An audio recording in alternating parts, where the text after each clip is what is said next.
Thank you for joining me today to have a little look at report writing, particularly when we're using non-instructed advocacy. Writing reports is like any other skill in advocacy in life. You need to practice it. So this is not something that we are born with. We do have to learn how to write a good report. So today I'm going to do two versions.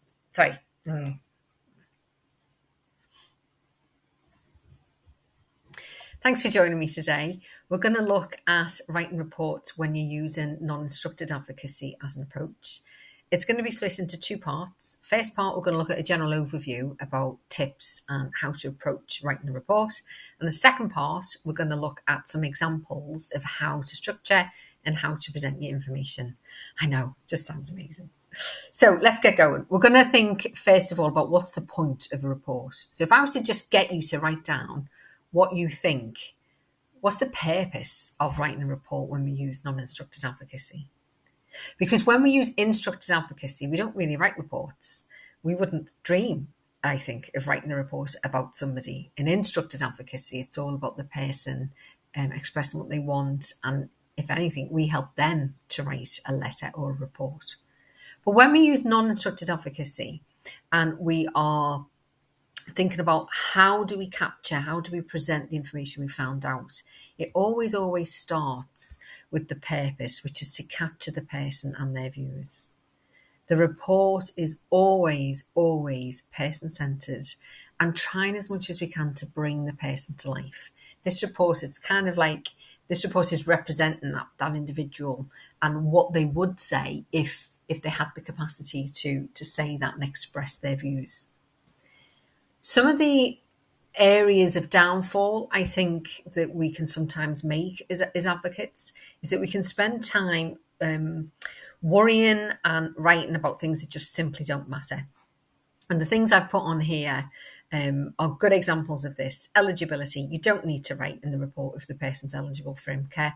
By the time you're writing a report, I think that's understood. You've got your referral processes where you've checked eligibility. So there's absolutely no need to write on that front page that the person lacks capacity and doesn't have a consultee. It's just a waste of time. You also don't need to write what you did. You certainly don't need to write about the records you accessed, and you don't need to write about people you've spoken to. Now, for people who've been IMCAs for a long time, you're probably horrified. You might have spat out your tea at this point. But let me explain. Those things are absolutely throwbacks to the original template that the Department of Health produced way back, nearly 20 years ago. And the reason they produced that template was really to ensure consistency, because this was a new service, a new type of role. So the DH wanted consistency, and it made perfect sense to introduce consistency through report writing. Now, we don't need it. All of that information is in your case notes, what you did, records you've accessed. For me, when I pick up an IMCA report and it's 5 pages long, I sometimes don't get to the real information until page 3, because the first 2 pages is just a list of dates, list of who the person spoke to, commentary about eligibility. And honestly, I'm like, I don't need all that. I simply don't need it.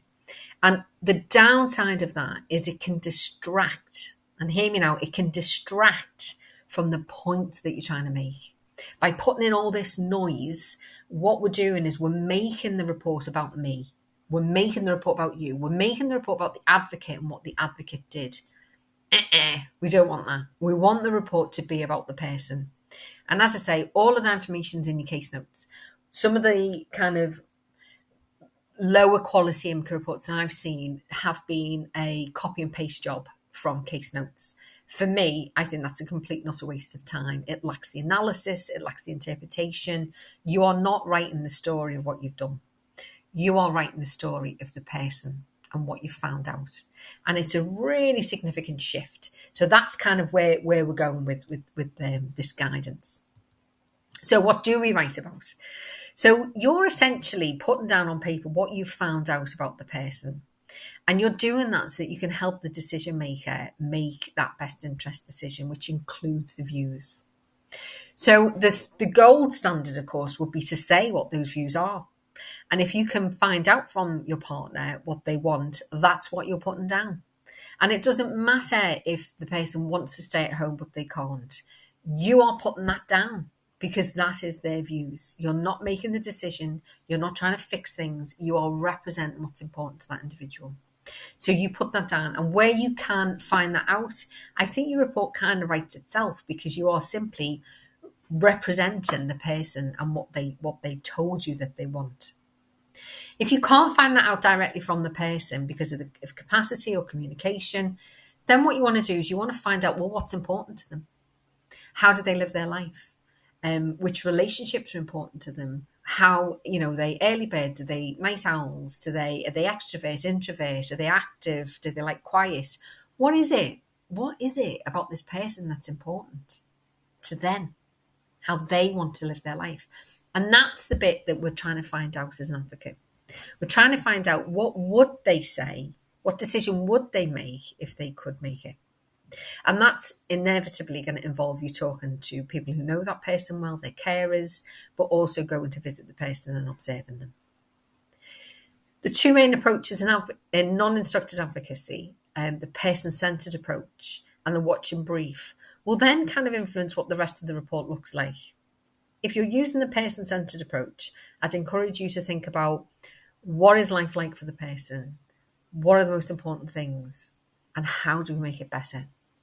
And the answers to those questions almost become the structure of your report.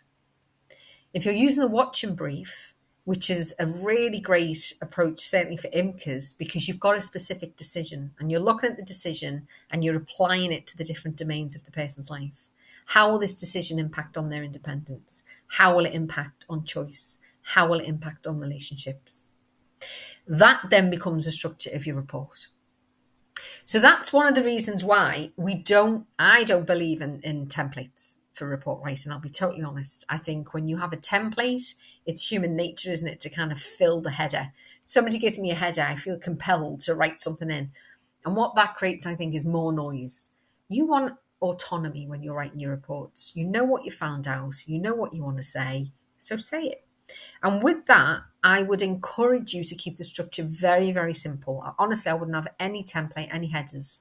You've got your introduction, three sections. Introduction, where you are saying what the background is, and that's to give context to what you're about to say. Section 2 is what you found out. Now, when you're writing what you found out, I want you to get into the rhythm. If you make your point, you evidence it. You make your point and you evidence it. So my point might be, this person wants to live at home. Joan wants to live at home. How do I know that? She's told me. And then I'm going to put some direct quotes of what Joan said. I might find out that Joan's miserable at where she lives. I'm going to say that. Joan is miserable. How do I know that? She's told me. Her carers have told me. I observed it. We make our point, we evidence it. What we're not doing is saying, I went to see Joan, I explained my role. During this conversation, Joan told me she was miserable. It's the third sentence before we get to what Joan thinks. Don't hide it. Bring it to the front. Our starting point in that middle section of what we found is always make your point, make it clear, and then evidence it. And then the third thing I'd say about structure is, for the summary, make it useful, keep it useful. So you want to ask questions and you want to make points for consideration. So these are basically suggestions. Does the person need an assessment? Do they have a right to an assessment? Do they need support in understanding the decision further? So social stories or experience in visiting places. Wherever you think is helpful, that's what you put in the summary. This is also the place where you're going to be raising any issues around concerns, any violations or human rights concerns. And here, please avoid any temptation to quite lazily copy and paste sections of the Mental Capacity Act. It doesn't add anything to your reports, believe me. When you copy and paste something, it's really obvious you've copy and pasted it. Any reader will tell you that. And what happens when we see something that copies and pasted, we don't read it. So only use the sections of the Mental Capacity Act that add something to the report. Bring in the Mental Capacity Act, the Human Rights Act, the Equality Act, the Care Act, the UN Convention on the Rights of People with Disabilities. Any framework, bring it in thoughtfully and specifically, because that's what makes it useful. I'm going to finish there with the overview. And in our second part, we're going to look at a couple of examples of what reports could look like.